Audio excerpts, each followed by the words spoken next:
Ces 5 mots, Coupe d'Afrique des Nations, ont été pendant 12 jours à l'affiche de 2 villes, Yaoundé et Douala, sur les lèvres de toute une nation, le Cameroun, et dans les cœurs de toute l'Afrique.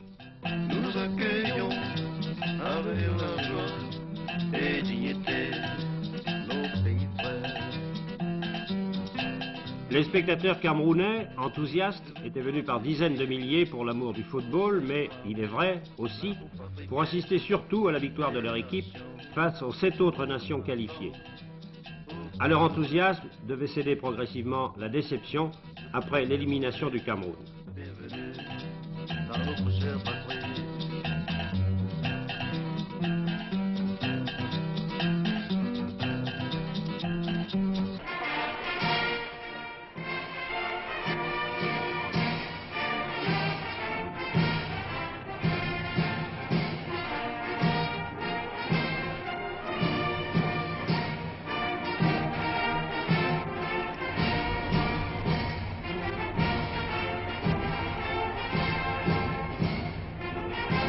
Côté officiel, le président de la République fédérale du Cameroun, son Excellence El Hadj Amadou Ahidjo, donnait un cachet particulier à cette manifestation en honorant de sa présence plusieurs rencontres de football.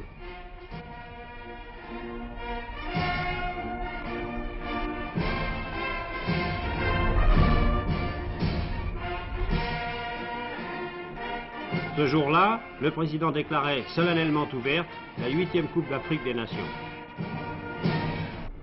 Je déclare ouvertes les compétitions comptant pour la 8e Coupe d'Afrique des Nations de football. Tous les noms des pays participants étaient accueillis avec la même ferveur, la même sportivité et réunis sous une seule devise, que le meilleur gagne. Aux yeux de tous les observateurs réunis ce soir-là à Yaoundé, la 8e Coupe d'Afrique des Nations marquait d'une manière spectaculaire la grande fête du football africain.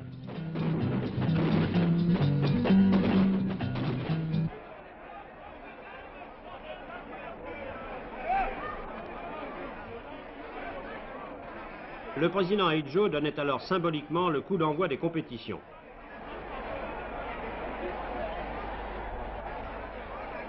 Sans atteindre les sommets, le niveau des rencontres devait être des plus honnêtes.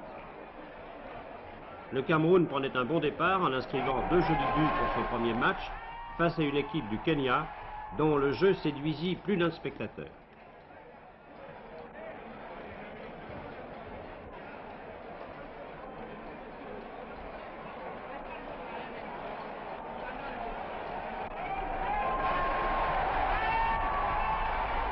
Sans convaincre, le Cameroun se qualifiait pour les demi-finales. Quant au Kenya, en l'absence d'un buteur, il était éliminé. Avec le deuxième match Togo-Mali, journalistes de tous les pays se souviendront de la remontée des Togolais face aux Maliens. Mais cela leur sera insuffisant pour se qualifier pour la phase suivante de la Coupe. À Douala, pour le groupe B, le choc Zaïre-Congo était craint par certains, mais attendu de tous. Le match devait d'ailleurs se dérouler dans une parfaite correction. Quelques émotions cependant pour ce joueur zaïrois, mais finalement plus de peur que de mal.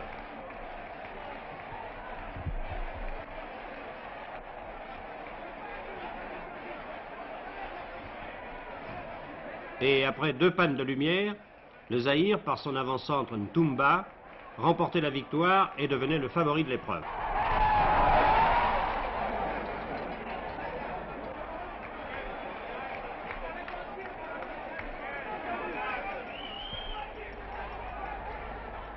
« 2 mars, demi-finale à Yaoundé. Le Congo-Brazzaville, qualifié par tirage au sort aux dépens du Maroc, créait la surprise en éliminant d'ailleurs très régulièrement le Cameroun par 1-0. Malgré les encouragements du président Ahidjo, le Cameroun, victime de la défaillance de certains éléments et abandonné par la réussite, n'accédait pas à la finale.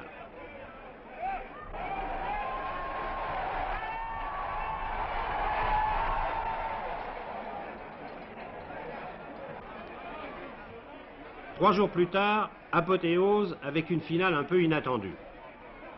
le Mali, qui avait défait à Douala le Zaïre 4-3 après prolongation, rencontrait le Congo-Brazzaville.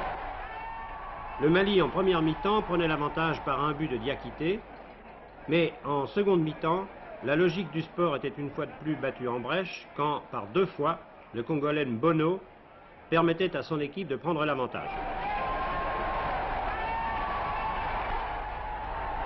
Après l'égalisation, 2 minutes plus tard, Mbono inscrivait un deuxième but de toute beauté.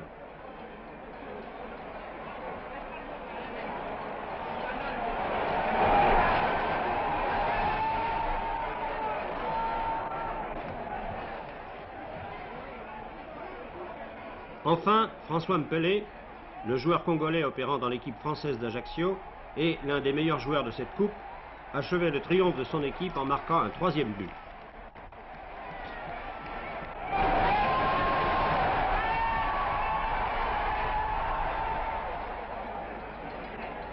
La victoire ne pouvait plus alors échapper à l'équipe congolaise.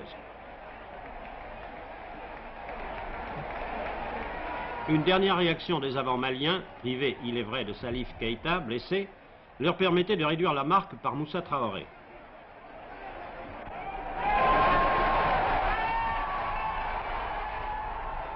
« 3-2, tel était le score de cette finale de la 8e Coupe d'Afrique des Nations. Alors que les joueurs congolais manifestaient leur joie, toute la déception du Mali se lisait sur le visage de Salif Keïta. Le capitaine Dolou recevait des mains du président Idjo le trophée de cette 8e Coupe d'Afrique qui récompensait une équipe régulière qui a su profiter de son rôle d'outsider en surprenant les meilleurs. Elle défendra son titre dans 2 ans au Caire.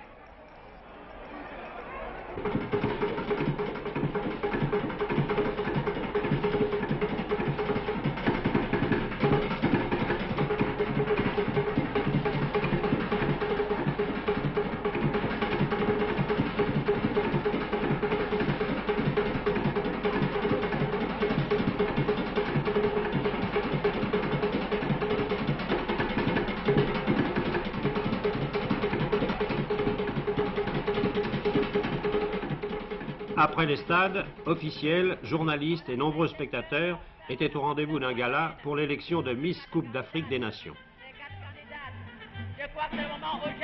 Un jury de journalistes avait l'honneur et le délicat privilège de porter son choix sur l'une de ces 4 demoiselles. C'est les moyens répondants. C'est les bravoures, c'est la plus simple. Les 4 candidates sont là. Elle s'appelle Mademoiselle Ipam Elie.